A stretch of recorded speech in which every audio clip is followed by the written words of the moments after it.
बाबांच्या जाण्याची कोणालाच कल्पना नव्हती. ना आजार, ना तक्रार, ना शेवटचं बोलणं, काहीच नाही. एक दिवस ते हसत कदळत घरभर भटकत होते.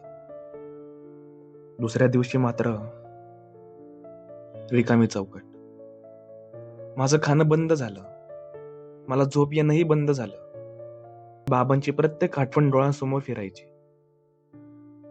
त्यांचा हसण्याचा आवाज, त्यांनी केलेली माया, त्या अचानक खांद्यावर हात ठेवणं, सगळं सतत माझ्या डोक्यात घुमत राहायचं.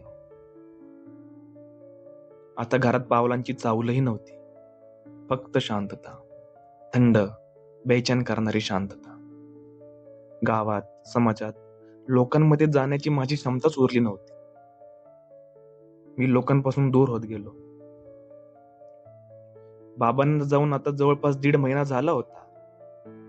आणि एके रात्री साधारण 2:30 झाले होते. अचानक माझी झोप उडाली. घरात कोणीतरी चालत असल्यासारखा आवाज आला. पावलांचा आवाज येत होता. मी उठून बसलो. हृदय जोरात धडकत होतं. पण सगळ्यात विचित्र म्हणजे ते पावलांचे आवाज मला ओळखीचे वाटत होते. जसे बाबा रात्री उठून किचन मध्ये पाणी प्यायला जायचे, अगदी तसं. धैर्य गोळा करून मी मान वर केली आणि माझे डोळे एक क्षणात स्थिर झाले. बाबा ते माझ्या पलंगावर बसले होते, जसे ते नेहमी बसायचे. ते हळूच हसले. तेच शांत, प्रेमळ हसू. आणि त्यांनी मला विचारलं, कसा आहेस रे? मी गोंधळलो, घाबरलो. पण त्यांचं बोलणं ऐकून माझ्या छातीत एक ऊब आली. जणू महिन्यानंतर एखाद्या हरवलेल्या व्यक्तीने आपल्याला मिठीत घ्यावं, मला अगदी तसं वाटलं. एक क्षणासाठी मी विसरलो की ते आता या जगात नाहीत. हळूहळू त्यांचा आवाज खोल गेला. दरीतल्या प्रतिध्वनीसारखा वाटायला लागला. दूर पाण्याखालून येणाऱ्या आवाजासारखा. त्यांचा चेहरा पांढरा, कोमजलेला, डोळ्यांखाली खोल खळगे. ते म्हणाले, एकटा राहू नकोस. सगळं मनात दाबून ठेवू नकोस. त्यांचे शब्द प्रेमळ होते, पण चेहरा मात्र मृत शांततेसारखा. मला आश्चर्य, दुःख, माया सगळं एकत्रच जाणवत होतं. आणि अचानक माझ्या छातीत तीव्र वेदना झाली. जणू कुणीतरी माझ्या छातीवर बसलं होतं. मला श्वास घ्यायला त्रास होत होता. मी ओरडायचा प्रयत्न केला, पण आवाज काही बाहेर आलाच नाही. मला स्पष्ट जाणवलं, कोणीतरी माझा गळा दाबत होता. अदृश्य हात. मी असह्य झालो होतो. त्यावेळी मी त्यांच्याकडे पाहिलं. तेही मला पाहत होते. ते ना धावून आले, ना त्यांनी मला मदत केली. फक्त पाहत राहिले. अचानक मी श्वास घेत धापा टाकत जागा झालो. शांत रात्र, रिकामा बेड, खिडकी बंद. माझा घसा मात्र दुखत होता. जणू खरंच कुणीतरी माझा गळा दाबला होता. माझं अंग थरथरत होतं. मी सगळे लाईट्स ऑन केले आणि आरशात पाहिलं. माझा पूर्ण घसा लाल झाला होता. हे स्वप्न नव्हतं. कोणीतरी खरंच माझा गळा दाबत होतं.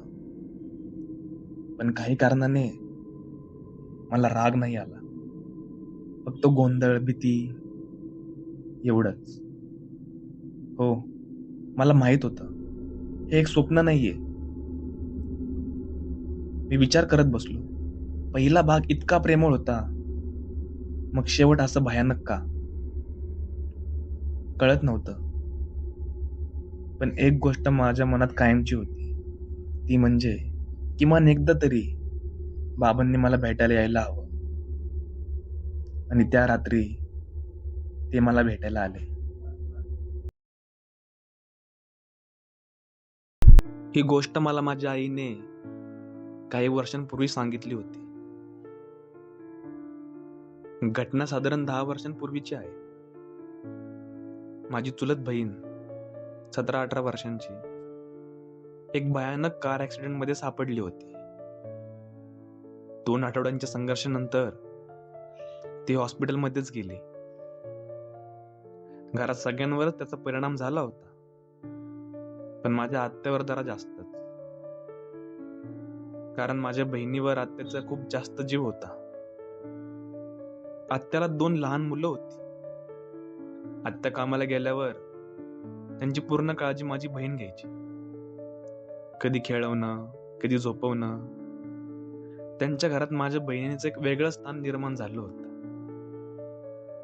त्या दिवसात आत्याचं घर दुरुस्तीमुळे अर्धवट मोडलं होतं. बऱ्याच खोल्या रिकाम्या होत्या, भिंती उघड्या होत्या. काम नेहमीप्रमाणे सुरू होतं. पण माझी बहीण गेल्याच्या महिन्याभरानंतर पहिली विचित्र गोष्ट घडली. आत्या ऑफिसमध्ये काम करत होती. अचानक तिचा फोन वाजला. फोनवर घरात काम करणारा एक बांधकाम कामगार होता. फारच चिडून तो म्हणाला, "मॅडम, ती मुलगी आज परत आली होती. घरभर फिरत होती. 2 आठवड्यांपासून हेच चालू आहे." काकू थक्क झाली. "मुलगी? कोण मुलगी? आणि माझ्या घरात कोण येणार आहे?" कामगार म्हणाला, "कळत नाही, पण तिचं वय साधारण 17-18 असेल. लांब तपकिरी केस, लाल रंगाची कॅप, पांढरं जॅकेट." ते ऐकल्यावर काकू काही क्षण शांतच राहिली. कारण ही तीच कपडे होती जे माझ्या बहिणीला खूप आवडायचे. जे शेवटच्या वाढदिवसाला तिने हेच कपडे घातले होते. आणि ज्या दिवशी तिचा अपघात झाला त्या दिवशी पण हेच कपडे होते. पण काकू काही बोलली नाही. तिने फक्त शांतपणे विचारलं, "ती काय करते?" कामगार म्हणाला, "काही नाही, फक्त घरभर फिरते. कधी हॉलमध्ये, कधी मुलांच्या रूम मध्ये, कधी अर्धवट बांधकामात उभी राहते.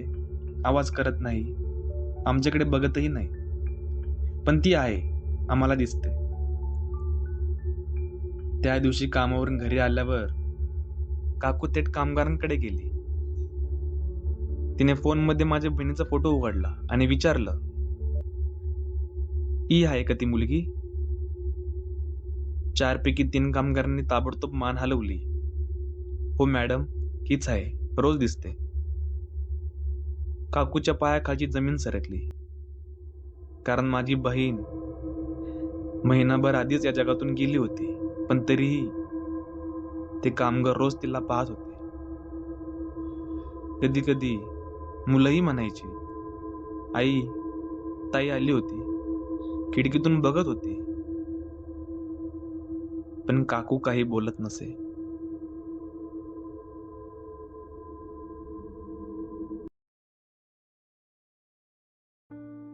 घरासमोरच्या मोकळ्या अंगणात आम्ही मुलं खेळत होतो. दुपारच्या वेळी अचानक आम्हा सगळ्यांची नजर एका दिशेकडे गेली. आम्ही पाहिलं, आजोबा चालत आमच्या घराकडे येत होते. ते नेहमीप्रमाणे हसतच होते. आम्ही सगळ्यांनी त्यांच्या दिशेकडे धाव घेतला आणि त्यांना विचारलं, "काय खायला आणलंय?" ते हळूच स्मित करून डोळ्यांनीच म्हणाले, "हो हो, आणलंय." ते पायऱ्यांवर चढले आणि घरात गेले आणि नेहमीप्रमाणे दाराजवळ त्यांनी त्यांची टोपी टांगली. आम्ही परत खेळायला लागलो. सगळं अगदी सामान्य. आणि तेवढ्यात घरातून अचानक जोर जोरात रडण्याचा आवाज येऊ लागला. आम्ही सगळे शांत झालो. त्याच वेळी आमच्या काकाची गाडी जोरात आमच्या अंगणात शिरली. त्याच्या चेहऱ्यावर ताण दिसत होता. आम्ही सगळे धावत घरात गेलो. स्वयंपाक घरात मोठी माणसं एकत्र उभी होती. रडत होती, हादरलेली. माझ्या आईने आम्हाला सांगितलं, आजोबा आज सकाळीच गेले. आत्ताच बातमी आली. आम्ही एकमेकांकडे बघत गप्प झालो. आम्ही नुकतंच त्यांना पाहिलं होतं. काहीच तासांपूर्वी, नाही काही मिनिटांपूर्वी आम्ही म्हणालो, नाही ते इथे आले होते. ते घरात आले, आमच्याशी बोलले आणि त्यांनी त्यांची टोपी दाराजवळ टांगली सुद्धा. मोठ्यांनी आमच्याकडे पाहिलं, भयभीत, गोंधळलेले. पण आम्ही आग्रह केला, टोपी टांगलेली आहे, तुम्ही चला ना, बघा. सगळे धावत दाराजवळ गेले आणि तिथे त्यांच्या ओळखीची टोपी अगदी तशीच टांगली होती. आणि नंतर कळालं की आजीला त्यांच्या घरी ती टोपी कुठेही सापडली नाही. मोठ्यांच्या चेहऱ्यावर शांतता होती. ही अशी शांतता आम्ही पहिल्यांदाच पाहिली होती. आजोबा खरंच सकाळी गेले होते, पण तरी दुपारी ते आमच्याकडे आले होते,